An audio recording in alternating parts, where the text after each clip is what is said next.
welcome back, everyone. Welcome back to the round of 16, the round 16 here of the RSL Americas server qualifier, and we're here to feature a player from the Americas, crazy, but also a player from Europa as well. Let's go. The best of three is upon us, and spawning in the top left hand corner of Maganatha, we have the Italian Protoss player.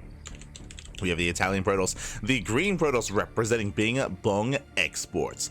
It is Azura. And spawning in the bottom right hand corner, we have the Mexican Zerg player, the red Zerg representing Esports. It is Cham. El Chamaco himself. And if you're in the chat, you know what time it is. It is Gamba time. Predictions are open. Place your bets on who you think will claim the series. Best of luck in the chat as we jump into our best of three. Again, we did see quite an impressive performance out of Azura. Azura looked very good, very strong, very powerful in that last series. We'll see how Cham can compare. Cham, of course, can at times be a bit of a quirkier player, a little bit. He's not too cheesy, but Cham is very stylistic. He's very often fond of roach-based play as well in a lot of these matchups, and we'll see how Cham comes prepared coming into this qualifier. Let's go. We'll see how he does step in. For the time being, a hatch gas pool, standard opener out of Cham, nothing too crazy, but welcome one and all to Maganatha. Maganatha is the largest map. It's the largest map in the map pool. You do not get bigger than Maganatha. So as a result, we often do see longer games, later gameplay here on Maganatha. It's hard to end the game early. It's hard to catch a player with an all-in, and I feel like that's going to favor Azura. Really, my eyes are going to be on Cham coming into a larger map. What is the plan? What is Cham's approach? Do we go for an earlier all-in? Do we go for some hidden tech? Do we go into mutas? Do we go into spire play, for example? Are we going to be hyper aggressive, or are we going to embrace a longer game and a more standard setup? For now, a little bit early to tell. For now, we're just going to be saturating our bases. Joining on now, we have Link Speed on the way. Cham, he does pull out of gas, so he's not going to be running or rushing into earlier tech, earlier lair, earlier +1. Not the case. Just going to Link Speed. Likewise, Azura opening up back at home. Stargate opener out of Azura. Nothing crazy, nothing wild. Cham does expand here at the triangular third base. Does expand towards the right hand side. And from here, we are going to be settling in. It's going to be on Azura to hunt down overlords. To hunt down workers. I mean, I'm assuming this is going to be an Oracle opener, but technically this could be a Void Ray. Has been a while. I think the last time I casted Azura in PvZ, he did rush Sky Toss. At least in my mind, that's kind of stuck in my mind, I should emphasize. But here, no Void Ray. Standard opener, opening up with the Oracle. Okay. Does open up Oracle with this, can move that across the map, can try to threaten bases, can attempt to threaten Cham. And also scout, of course, to make sure that Cham is on the up and up, to make sure that Cham isn't rushing into a faster lair or faster tech.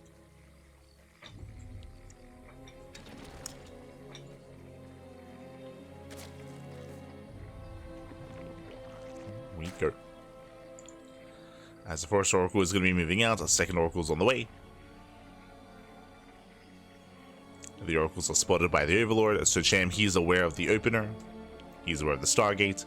And he is getting ready back at home. We have 2 queens, soon to be 3 queens here at the natural. Likewise, Cham in the main base, 2 queens as well.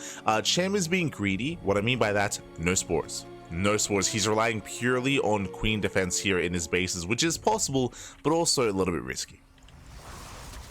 Here's risky here. Lings, they do get across the map. They do get us around here. The Adept. Adept is going to be shut down. Oracle out of position. And the Adept does fall. As the first Oracle did not move out, here comes that second Oracle though. They both head across the map. Cham still joining. There we go. Now we have our spores on the way. 1 in each base. 1 in each mineral line. Azura does poke in. Oh, gets 1. 2, 3, 4. Drone kills, barely 3 just before the spore is done. Not bad. Gets 3 workers, does pull away. Behind this, Cham going into an earlier Evo chamber. This does feel like Ling Hydra, assuming that this is going to be for +1 melee, but we'll keep an eye on Cham to see if he goes for melee or range. As Oracles, they do rotate back in. Oh, getting another drone.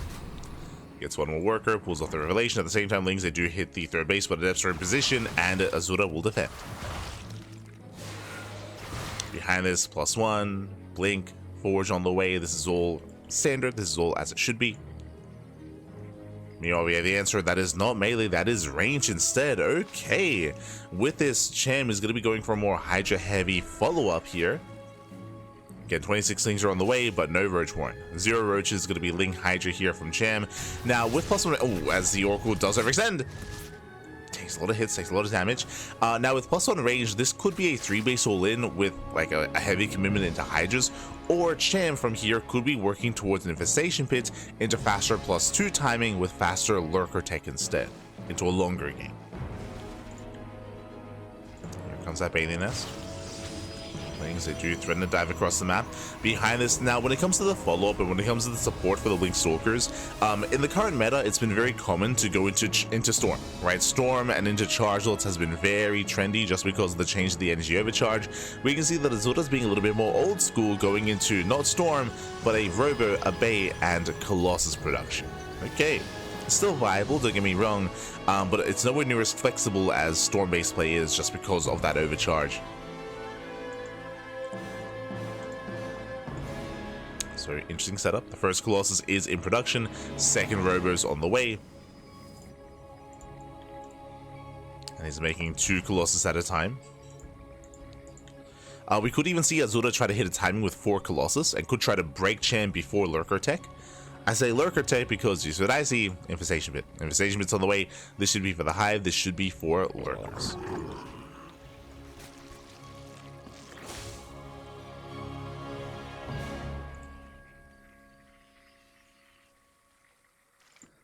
As Cham is being forced back. To have a Prism threatening him. Oracles as well. I did mention Lurker Tech, but I don't see a Lurker Den yet. We should see one by now. So no Lurker Den. Technically, Cham, he could go into a higher gas count and go into Ultra Tech even. So Hive into Ultras, also a possibility.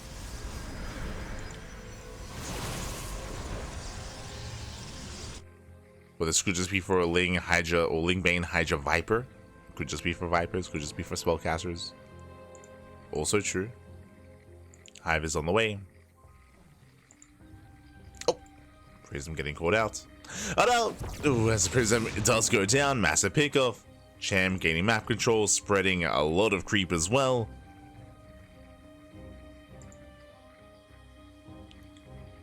Spreading creep, maintaining himself. Back at home, we're up to 2. Soon to be... Sorry, we're already up... Jesus, 4 Colossus. Yeah, 4 Colossus here for Azura, he's fine. With 4 Colossus, Ling Hydra cannot touch him. No shot. Ling Hydra will do nothing against his army, and we spoke about it. Azura has a timing. Can he break Cham before Lurker Tech? And Lurker Den is late. There's a late Lurker Den here.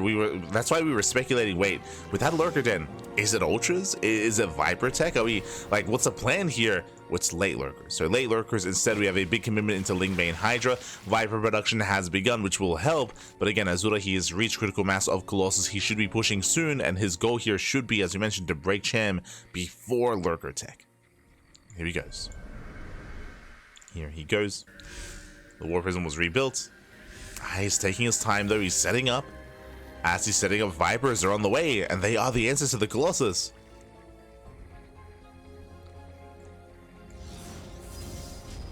Are what Cham needs.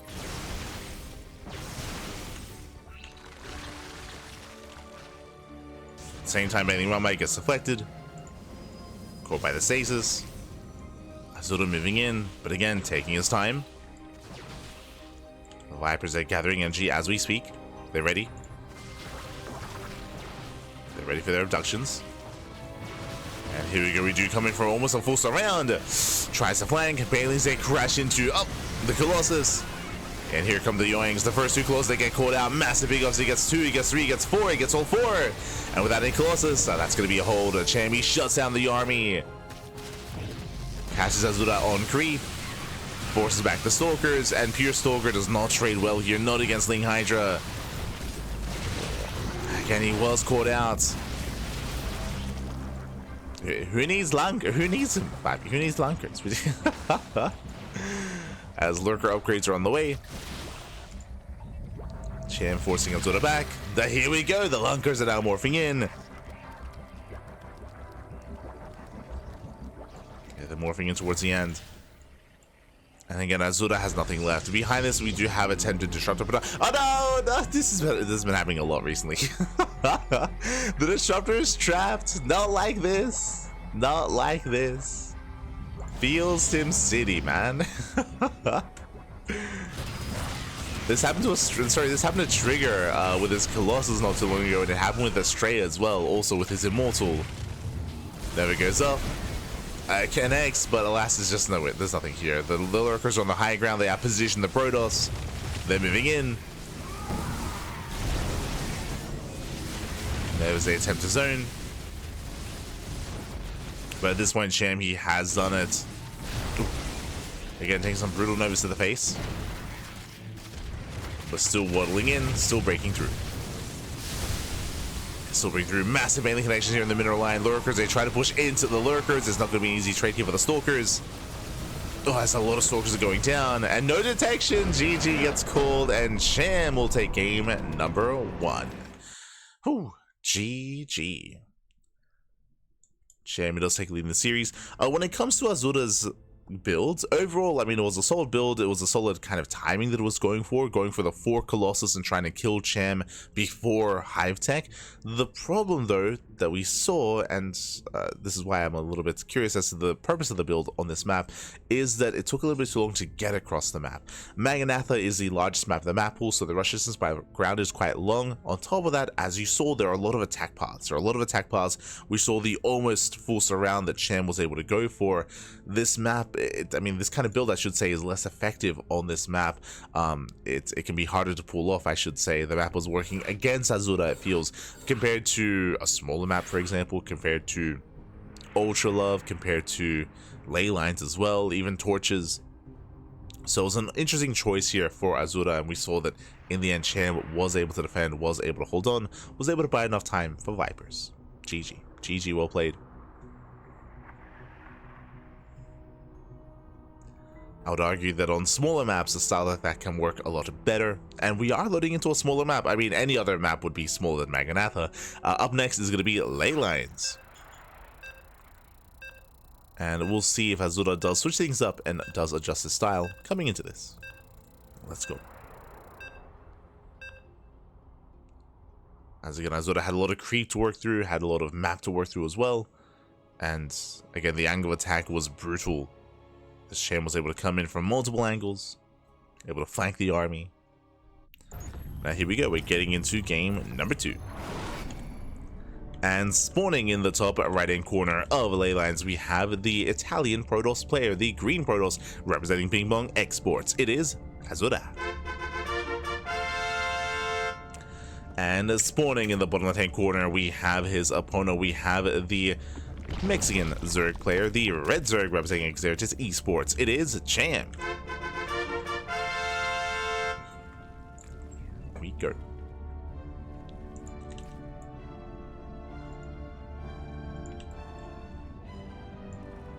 As we are calming down, we're settling in. And again, loading into Ley Lines. Ley Lines, I say a smaller map. This is probably the most standard map in the map pool. It's not as small as Torches, not as small as Ultra Love, for example, but not as large as Tokamak or Maganatha or Pylon. So we're more down the middle with Ley Lines.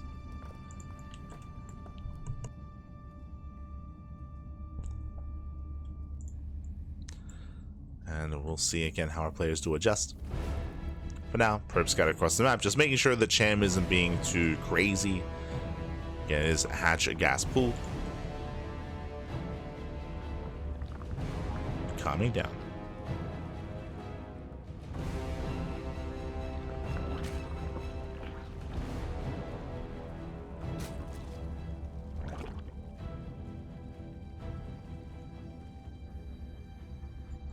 Likewise, as a reminder, last game, Azura did go for a standard opener. He went Stargate into double Oracle, into +1 Link Stalkers, into double Robo, double Colossus production. It's a very specialized build, is what I will say, and I don't expect to see that again. Even though I do think that it's going to be a little bit better here on ley lines, I don't know if it's wise to rely on a unique build like that multiple times in a series. Especially multiple times in a best of 3.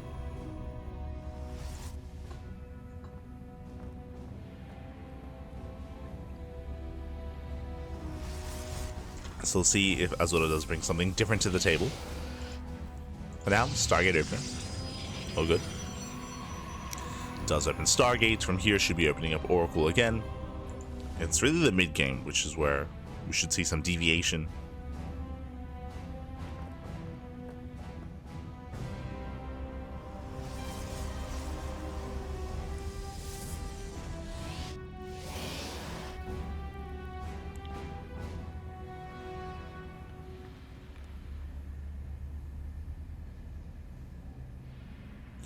Go and say it's good to carry them, as in never spending them. Why are you lying, Pappy? You're gonna gamble them away? What are you? Oh no, the gamba is too strong, Pappy. It's too strong. Not like this. Not like this. For now, Oracle opener. Oracle's on the way, just like last time. We'll see if we can find a little bit more damage. If you recall, Azura was able to get some drone kills with his double Oracle harass, but nothing too meaningful.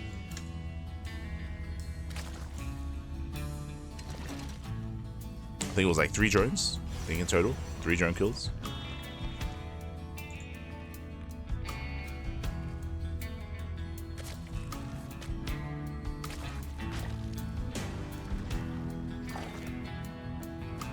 Likewise, our player is just going to be droning, just going to be settling in.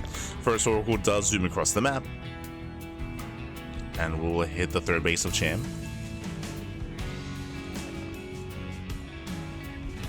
Spores already on the way. You can see Cham spores are much earlier this time. Queen's nice around. Nice flank. Oracle takes a lot of hits, and Cham does hold. Cham, he holds, he defends. Things they threaten across the map.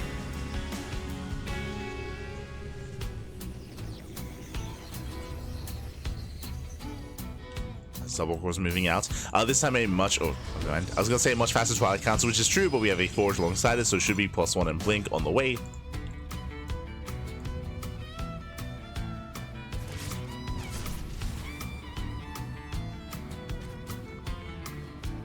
As they do dip in, they do threaten. Oh. Between the bases, back at home. Yep, there we go. Blink is on the way. So far, so good. And everything's looking just like the previous game so far. There's no big deviation yet. We do see this time Azura is being active with his Adepts though. Adepts are moving out. Cham, he has 0 Zergling. No shot.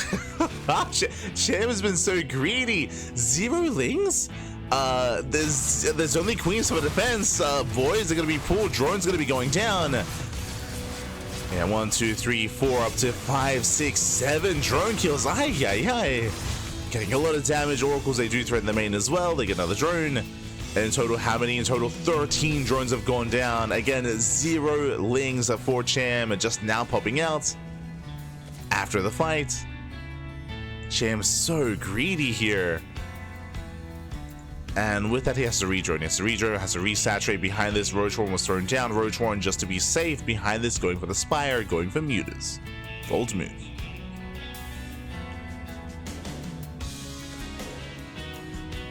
Is going into Muta play.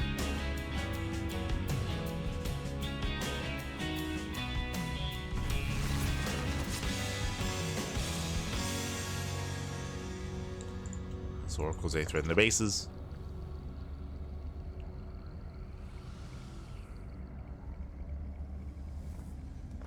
Likewise, Temple Archives on the way.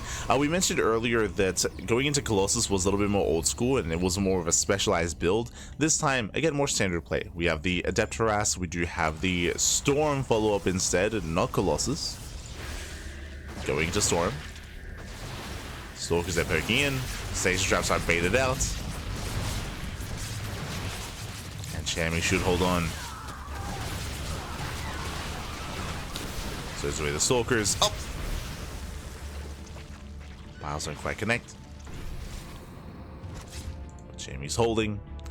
Again, Cham's economy has been hindered quite a bit from that Adept harass. Has been hindered. But ideally, he wants to try to catch the opponent off guard with those mutas. So far, checking the vision, Azura, he has not seen the Spire. He has no idea what's going on. And Cham, there we go. Oh, he's lacking minerals. He's got 3 mutas on the way. He supply blocked. Oh god. A brutal supply block. Not like this. Got 11 mutas on the way. Revelation, I believe, does catch one of the eggs with the mutas. But is Azura paying attention? You must construct additional pylons. Did he notice? There are cannons on the way, that is true, but only at the fringe bases, not at the natural, not on the main. He doesn't notice. He's not aware. He's not aware of what's going on.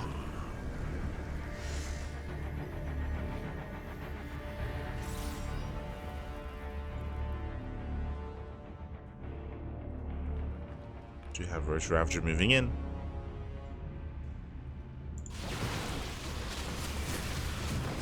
Does threaten, does distract, and at the same time, here go the mutas right into the natural. There's nothing here. 0 to defend. Yeah, Azura is distracted. Stalker's going to be going down. Storms, they do punish the Roaches at least. That's massive storms.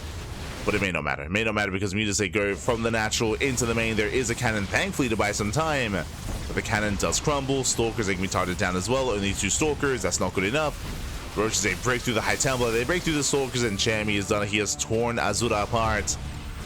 He strikes the natural, the main, and the fourth. Stalkers have to respond. GG gets called, and Cham in one fell swoop, he will claim the series 2-0, advancing on to the quarterfinals. GG. Whew, GG, well played. Azura, I want to say, had a stronger showing in game 1. Unfortunately, did miss his timing here in game 2. Had a strong start with the Adept harass, that is true, with the Orc harass as well, but he missed the mutas. He did not see the Spire, he did not see the mutas. He did have the opportunity to. If you remember, he did reveal the mineral line and the eggs at the 4th base, and he technically saw, I should say, his unit saw the Revelation saw the mutas popping out, but he didn't see them himself, so he was caught completely off guard. He had no idea that mutas were coming, and with that, GG. GG, well played. With that, Cham, he will claim the series, and we are now getting ready for our next matchup here. Ooh, it's going to be a ZvP between Cham and Lunacy. Let's go. Vetoes are underway as we get ready for our quarterfinals match. These are not qualifying matches yet, but we're getting there. Almost there.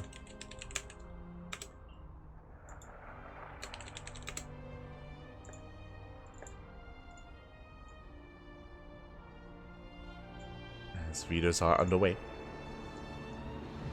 Cham had a fun game against Lunacy earlier and they were seeking a hill. Oh, there you go. There you go. Looking forward to seeing the potential the rematch here. Looking forward to it. For now, though, we're going to be going on a short break. And when we come back, we'll have our next series, our full best of 3 series between Cham and Lunacy. When it comes to the bracket itself, the entirety of the first round has wrapped. Oh, they're actually still wrapping up, is what I will say. When it comes to the first round, they're still working through their matches. We'll catch up after the break. Catch up soon. Catch up soon.